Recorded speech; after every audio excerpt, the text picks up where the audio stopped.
Well, hello. We're going to be discussing light. Does it behave like a particle or like a wave?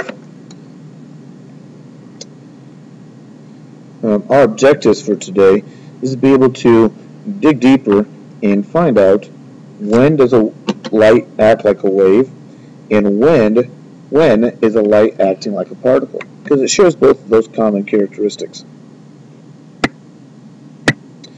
This is what we call the dual nature of light. Light can behave both as a wave and as a particle. When we say it acts like a particle, we're basically saying it acts as if it has mass. When we're saying it acts like a wave, we're essentially saying it acts as if it has no mass.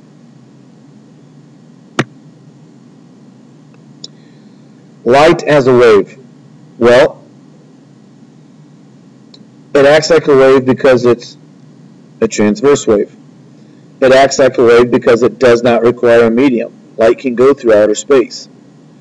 We call these electromagnetic waves. It has changing electric and magnetic fields, which we've done some description of. The wave model of light explains the following. This is when we're saying that light acts like a wave. Light, we say, acts like a wave because it does exhibit interference. It does exhibit reflection.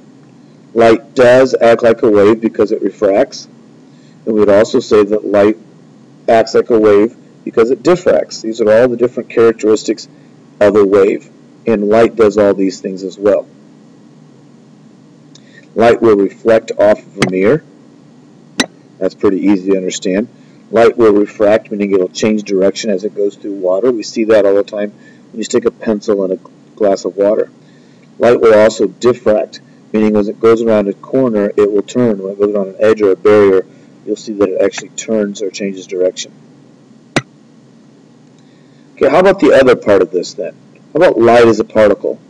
Well, sometimes it's easier to describe light if we talk about light as a particle. And what we mean by this is it would have a stream of particles. The energy of light is contained in packets called photons. A photon then is a packet of energy, or a unit of quantum of light, a unit or quantum of light. Sometimes when we have dim blue light striking a metal surface, you'll see sparks are shot off. Light can be blocked by an object. That's why we have a shadow. You can't block sound. If you stick your hand up, if someone's yelling over here, all right, if someone's yelling, all right, and you got this sound coming out, you can stick your hand in front here, all right, but the sound is going to eventually come back together and keep traveling. You can't block sound. But if we take light, and we have light coming, let's say, out of a flashlight, this light will come over, and once you stick your hand here in front of it, all right, the light will be blocked. So it does act, all right, as if it is a wave. I'm sorry, it does act like it's a particle. You can block it. Not a wave, a particle. Photons. Let's talk about photons then. Photons are a beam of light. It's considered to be a stream of photons. Photons are particles. They do not have mass. Now this is important to understand. Photons are particles that do not have mass. How do you have a particle? How do you have something if it doesn't have any mass? Well, that's a beam of light. Energy in a photon is in a specific area, right?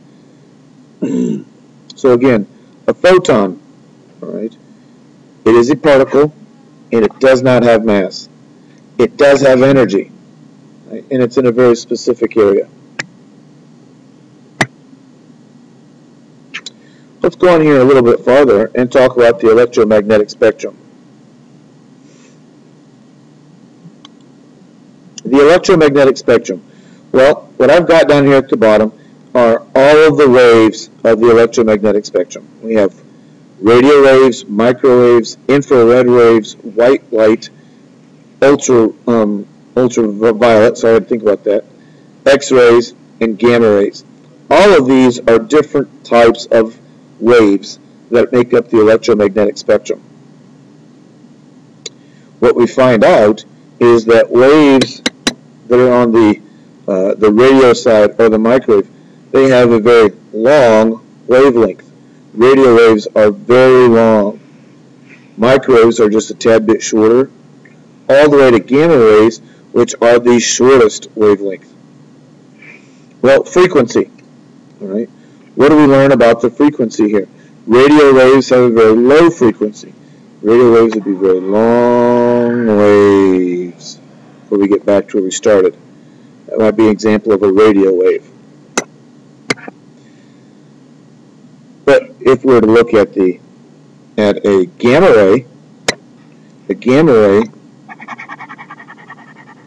these waves, if you go from how long does it take to get from where we started back to where we finished, or to the end of a wave, right, that'd be right about there. That's not very long at all when you compare it to a radio wave, right? So a gamma wave has a very short wavelength, but a gamma wave has a very high frequency. Notice that there's a lot of vibrations in a very small amount of time. A radio wave has a very long wavelength, but it has a very small frequency. It's only had one vibration over this entire time period. Now what I want you to see is that energy is related to frequency. Energy is related to the number of vibrations. So as you can see, gamma waves have a high amount of energy.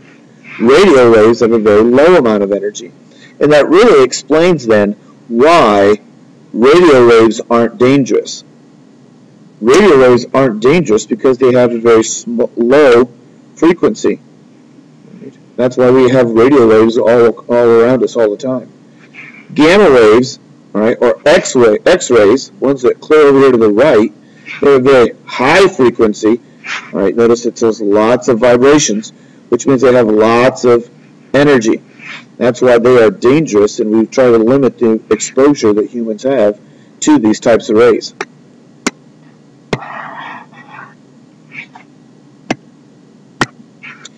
And here's just some more about that. They give us some actual ways that we can look at. They give us an infrared wave, long waves, low frequency, infrared, all right, long waves, low frequency, low energy. An ultraviolet, all right, smaller wavelength, which means it's going to have a higher frequency, and a higher frequency means a lot more energy.